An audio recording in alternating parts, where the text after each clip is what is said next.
भारत में रहने वाले नेपाली भाषी लोगों के लिए, गोरखाली लोगों के लिए वो दिन सबसे महत्वपूर्ण दिन था। आज से 30 साल पहले, जी हाँ, यानी 1992 के 20 अगस्त को भारत के संविधान में नेपाली भाषा को मान्यता दी गई। नेपाली भाषा को भारतीय संविधान के 8वीं अनुसूची यानी 8th शेड्यूल में सम्मिलित किया गया और इसी कारणवश आज द कॉर्ड के इस एपिसोड में हम बात करने जा रहे हैं नेपाली भाषा मान्यता दिवस के बारे में। इतिहास के पन्नों को दोबारा देखते हुए उस दौर में ऐसा माना जाता था कि एक जैसी संस्कृति और भाषा होने के कारण सभी नेपाली भाषी लोग, चाहे वो नेपाल के हों या भारत में रहने वाले भारतीय नेपाली भाषी लोग, सभी नेपाल देश से बिलोंग करते हैं। इस बात पर कंफ्यूजन और ज्यादा बढ़ी जब 31 जुलाई 1950 को भारत और नेपाल के बीच एक अंतर्राष्ट्रीय मैत्री संधि पारित की गई, जिसके अनुसार दोनों देशों की सीमा एक दूसरे के नागरिकों के लिए खोल दी गई और उन्हें बिना रोक टोक एक दूसरे के देश में रहने और काम करने की अनुमति मिली। और 1956 में जागृत गोरखा के एडिटर श्री आनंद सिंह थापा एवं उनके साथी श्री नरेंद्र सिंह राणा और श्री बीर सिंह भंडारी द्वारा तत्कालीन राष्ट्रपति श्री राजेंद्र प्रसाद जी को नेपाली भाषा के कॉन्स्टिट्यूशनल रिकॉग्निशन के लिए एक मेमोरेंडम भेजा गया। इस मांग की गूंज सर्वप्रथम देहरादून से शुरू हुई और फिर दार्जिलिंग, सिक्किम एवं अन्य उत्तर पूर्वी राज्यों तक इसे पहुंचाया गया। इसी बीच 1961 में West Bengal official language act pass किया गया, जिसमें नेपाली भाषा को पश्चिम बंगाल की ऑफिशियल लैंग्वेजेस में सम्मिलित किया गया। दार्जिलिंग में मार्च 1970 में नेपाली साहित्य सम्मेलन द्वारा 25 सदस्यों का संगठन बनाया गया और तत्कालीन राष्ट्रपति, प्रधानमंत्री एवं गृह मंत्री के साथ बैठक के लिए इस संगठन को भेजा गया। जिस टोली के अहम सदस्य डॉक्टर पारसमणि प्रधान जी ने कुछ किताबें लिखी।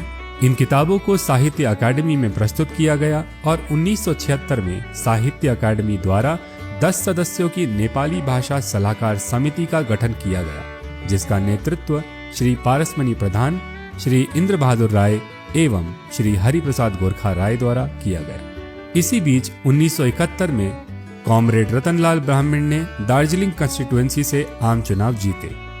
22 मार्च 1971 को जब वे नेपाली भाषा में संसद सदस्य के रूप में शपथ लेना चाहते थे तो उनका घोर विरोध किया गया और अनुमति नहीं दी गई। 3 जनवरी 1972 को नेपाली भाषा समिति की स्थापना की गई, जिसे बाद में अखिल भारतीय नेपाली भाषा समिति का नाम दिया गया।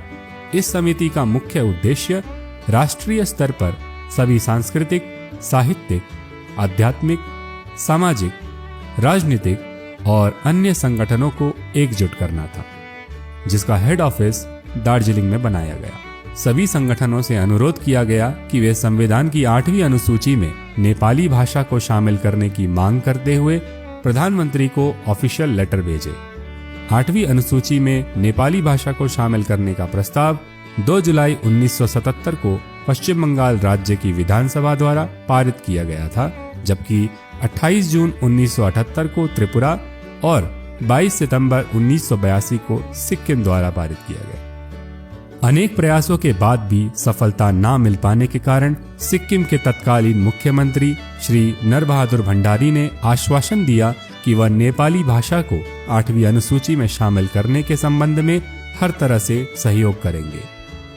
तत्कालीन इंदिरा गांधी सरकार द्वारा मांग को न सुने जाने के कारण 1983 में दिल्ली एवं भारत के विभिन्न क्षेत्रों में नेपाली भाषा मान्यता के लिए धरने एवं भूख हड़ताल की गई। मांग करने वाले सभी नेपाली भाषी भारतीयों की आशाएं कम हो रही थी।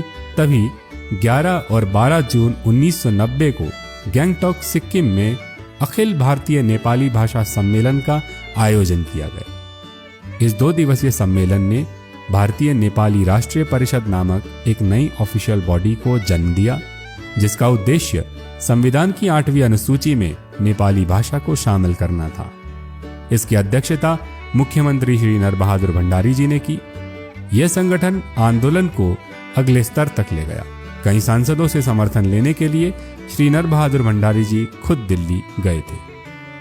तब की बदलती हुई भारतीय सरकारों ने कई कोशिशों के बाद भी परिषद की बात नहीं मानी, लेकिन 1991 के आम चुनाव में श्रीमती दिल कुमारी भंडारी जी, श्री नर बहादुर भंडारी जी की पत्नी, सिक्किम में मेंबर ऑफ पार्लियामेंट के रूप में चुनी गई, जो नेपाली भाषा प्रेमियों के लिए एक महत्वपूर्ण मोड़ था।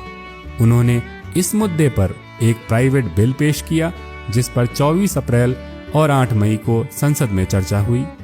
इस लंबी चर्चा में श्रीमती दिल कुमारी भंडारी जी ने विरोधी पार्टियों की कई शंकाओं को दूर किया।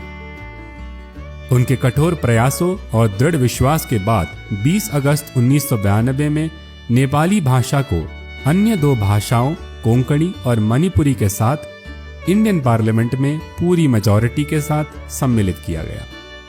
संविधान की 8वीं अनुसूची में नेपाली भाषा को शामिल करने का संघर्ष भारत के पूरे नेपाली भाषी समुदाय के लिए ऐतिहासिक घटना थी। श्री आनंद सिंह थापा द्वारा भेजे गए मेमोरेंडम से लेकर 20 अगस्त 1992 तक का ये सफर असफलताओं और कई पीड़ाओं से होकर गुजरा। इस ही साल 2022 में सिक्किम राज्य ने नेपाली भाषा मान्यता दिवस को राज्य में ऑफिशियल हॉलिडे भी घोषित किया है।